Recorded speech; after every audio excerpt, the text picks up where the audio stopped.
هونوا عليك المعاصي والسيئات، فلماذا لم يخبروك ببقية الأحاديث والآيات؟ أخبروك أن الله غفور رحيم ولم يخبروك وأن الله شديد العقاب.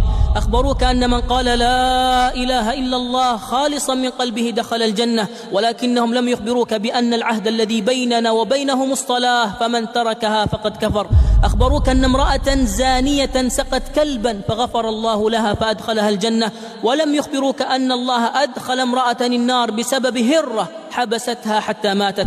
أخبروك أن الله غفر لرجل وأدخله الجنة بسبب أنه أزال غصن شوك عن الطريق، ولم يخبروك أن الله أدخل امرأة النار صوامة قوامة ولكنها كانت تؤذي جيرانها بلسانها. أخبروك أن العمرة إلى العمرة ورمضان إلى رمضان والجمعة إلى الجمعة كفارة لما بينهما، ولكنهم لم يخبروك ببقية الحديث إذا اجتنبت الكبائر فسكتوا وأوقعوك في كثير من المعاصي والكبائر. أخبروك أن الصدقات والإحسان ترفع الدرجات وتزيد الأجر، ولم يخبروك أن أول سؤال في القبر عن الصلاة، فإن صلحت فقد أفلح وأنجح، وإن فسدت فقد خاب وخسر.